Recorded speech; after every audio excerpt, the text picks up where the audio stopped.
Now we have Luke. Good evening. Hi, everybody. Okay. Luke. If you're, I'm going to count you down from three again, and if you're ready, Let me share my screen first, just to be sure you have it. Sure. Good, Luke. Good. You learned. I will just get my video to get. Okay, so let's click on play. Can you see my screen? Yeah. Okay. Yes. So count you down from 3, 2, 1. Hi, everybody. Did you know that science shows that as a human, we are all driven by emotions, and that as a social species, up to 93% of our communication is nonverbal in life and even in business. What if you could unlock all these nonverbal clues to discover what people really want? It would be a kind of superpower. For example, if a client is not interested by a product, even if you stay quiet, his body language will tell you. Or with this focus group you are paying to know if your ad campaign is great or not, how do you know if they are simply polite or if they really like it? Again, this superpower will give you all the unbiased answers. But what is the problem with this superpower of guessing what people feel and think without saying a word? The problem is that until now, it was pure sci-fi, as existing techniques were not reliable so far. Back in the days, businesses were using marketing, neuromarketing, and a bit of AI for the last 5 years. But all these techniques were generating biased data and were used separately. So they don't really let us use the superpower and fails in terms of accuracy. So why would it be different now? Because until now, sciences were not ready and nobody was combining AI and deep learning with traditional sciences to really build this superpower of reading minds. And we will. So what are our solutions? We are revealing what your customer really wants by using facial recognition AI and nonverbal communication globally. Again, we are backed up by science using a scientific framework created by Dr. Ann Beal, which is, by the way, one of our advisors. With this framework, we can analyze a lot of data, such as voice tone, gesture pattern, or eyes contact, to deduce your emotions, your feeling, and apply this data to your business efficiency. Our product is a software as a service that includes up to 8 deep neural networks and game-changing emotional data reports. In short, a cutting-edge AI product. So what about the competitions? Yes, they are big and well-founded, but they are addressing the problem partially. They are only using eyes tracking or facial recognitions, which lets them to bias assumptions by not using nonverbal clues globally like we do. And what about the market? As you know now, nonverbal communication is used daily and everywhere. That's why we are playing in various scalable market fields. Let's take 2 easy examples.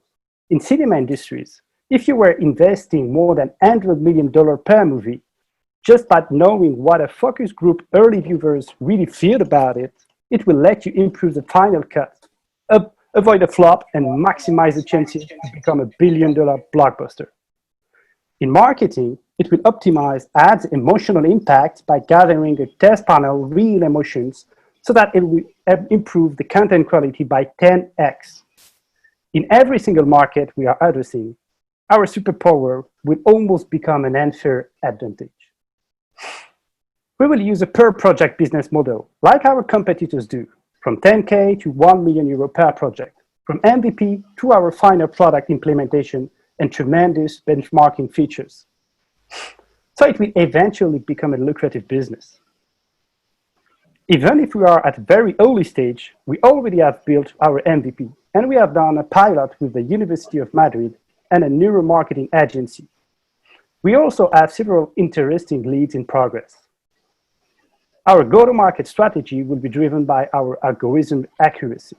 That's why we plan to start with 5 affordable products that could be sold while we are implementing the building blocks of our final solutions. And we have already built 2 of them. But all of this won't be possible without a very skilled and fast-paced team. We are experts in deep learning, AI, neuroscience, and customer satisfaction for decades. But we are also backed up by Dr. Anne Beal, one of the best scientists in nonverbal communications for more than 20 years. So as Victor Hugo said, nothing is as powerful as an idea whose time has come.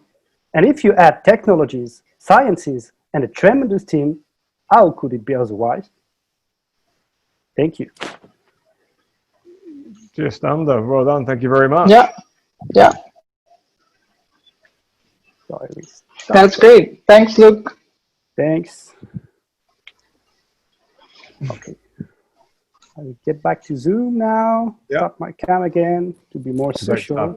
And that's it. Thank you very much for the pitch. If you're happy for me to dive in, Zeneb, I'll jump in. Go right ahead. I was confused, Luke, yeah?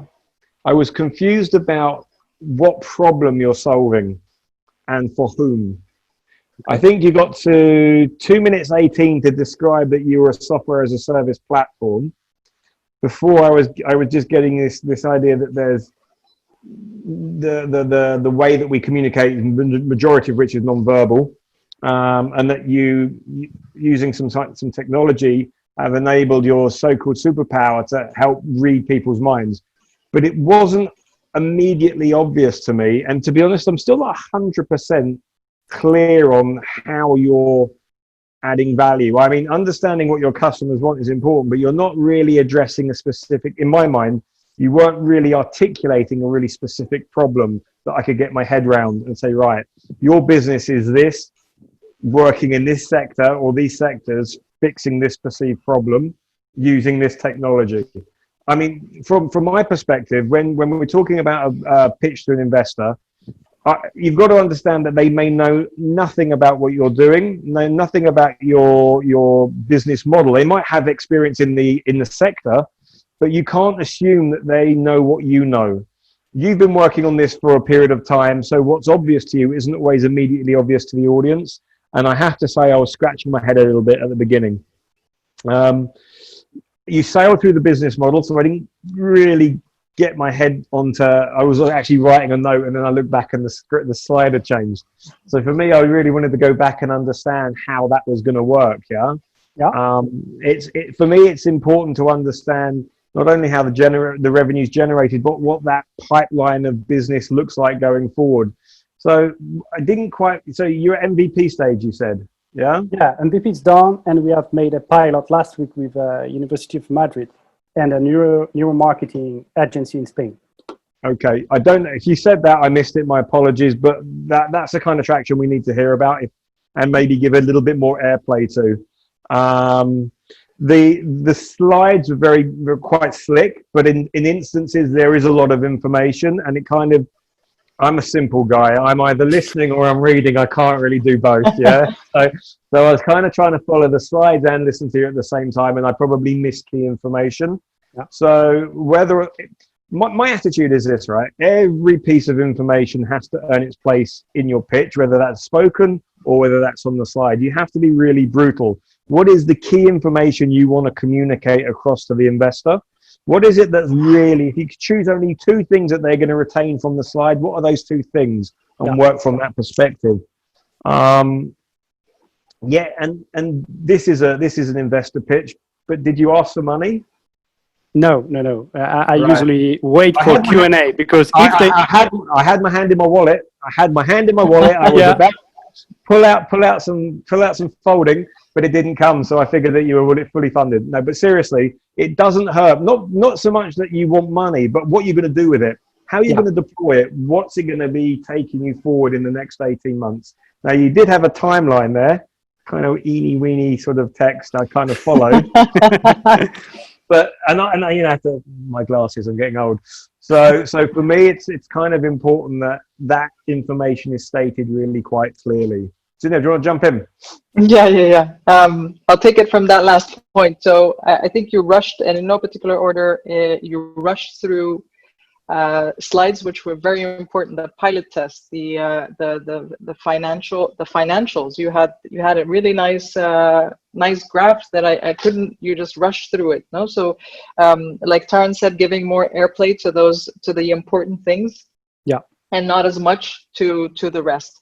And it could just be, I mean, not necessarily adding more slides, no? But let's say the very first slide where you had the different examples, different pictures of context, you know, of a focus group, of etc. You spent a lot of time there, where maybe you could have, instead of that slide, 2 slides, and have less pictures, so that we're not constantly looking for the example you're telling me about and looking for it, and oh, this one looks like he's at a desk, this one looks like he's like and then I just go off, right? So yeah. so there's that. Who is Dr. Anne Bell? You introduced Dr. Anne Bell at the very beginning. I like that. That's authority.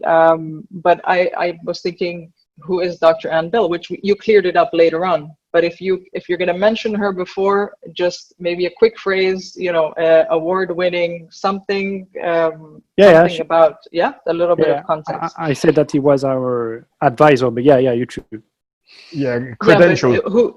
But who's, and you know, Taran could be my advisor, but if I don't explain who Taran is, no, it won't make you know. Okay. So in the middle, I kept thinking, so who is this for? So who could be using this? Which then you cleared up in the same slide as the market size, which was very confusing for me, because I didn't know if to focus on the market size, because the market size is all the uses, right? For all the different sectors, right? Okay, so it was just very confusing, no? In that sense. So yeah, the financials definitely went quickly. I think you said eventually become a lucrative business. No, eventually. Tell me this is going to become a lucrative business for me in 2 years. No, eventually. Okay. Definitely shine more light on the pilot project, logo big, and give more detail around that. The last slide, I think this is a very, and this, I say this for everyone. No, it's a very, very common thing that we forget to do. A clear call to action, which is not just thank you, which is not a call to action, which is something to ask for something. And the contact details need to be personal. So it's Luke, right? Luke at, not, you know, the email shouldn't be the generic email. Yeah? Okay. Okay. Yeah. So yeah, who is this for? And I'm thinking at the very beginning, does anyone actually have did someone sit down and say, I wish I could really read verbal cues? This would really, you know, enhance the way I do my business. Does someone say that? Is there a real problem, a real need? Yeah, I mean, but people often don't realize that because as main people, we are only using the semantic of what you are saying. But the big point is that as you are listening to me right now, you can just think about, okay, I don't believe in this project, and you will not say it to me, but your body language, you cannot lie on that, and the body language will talk by himself. To see if you are facing, etc. But it's who? I don't hear you, Taran. No, we're saying, but it's who? Who have you spoken to that gives us a sense of the market that this would be applicable to? If you said, I spoke to the CEO of this company or this company, and they said exactly what you stated, that gives us contextual understanding of the value it represents. That was what. For example, two examples, like a big comedian called Jean-Marie Bigard in France, like 5 million followers, said like, if I can have real feedback, not polite one, from an audience where I am performing before booking dates all over France, it will be so fantastic, because I will be sure that, okay, this is crap or this is good. And same for BMW. Same for BMW, for example. Perfect. Okay, I have not sold the car, but that get out of my store, happy, and he will talk to maybe a richer friend of him, like, this BMW is so huge and you need to buy that, and he came back. So, Okay. Well, so yeah, satisfaction is a big concern for many markets. Yeah, just get closer. What I mean by my last, what I meant by my last piece of feedback is just get closer to show that this is there's a need for this, and this is, you're not gonna spend 100,000 euros educating on something new, changing a habit. So I really like the slide. I think it was too far in where I saw the difference between you and what the others are doing today. You know, with the eyes, they only focus on the eyes, and you do, you know, the full body. So what really, you know, just focus on, you know, customers or use cases that your competitors are working on and how you can enhance that. No, so Taran, if you wanna do any closing remarks. Closing remarks. I think I said this, I think last week, and I'll say again, everybody misses the opportunity with that first slide. Yeah, you had placed that slide before the counter started. That's an opportunity to communicate foundational understanding or foundational meaning about your pitch. If you stated in simple terms what it's about, I would have read that before you even started pitching, and that would have given me that foundation that I didn't have, and maybe didn't need to wait until I got halfway through the pitch to get what you were going on about. So just reconsider that front screen and make it clear and punchy as to what you're about. But thank you very much. Because Taran, and I'm just going to steal 10 more seconds. Go for it. The funny thing, the challenge here, and it happens to a lot of projects, is you're not trying to present something new. It's already it's done. It's just not, you're enhancing the way it is. So your pitch started off with, would you like to read verbal cues? But no, we're already reading them. It's just that we're not reading them as well as we could be. Do you know what I mean? So you're talking to people that are already looking for these kind of things, but you're telling them, hey, I've got a better solution anyways. So that's that. I just wanted to steal 10 more seconds to say that. Luke, thank you very much. Yeah, thanks, Luke. Thank you.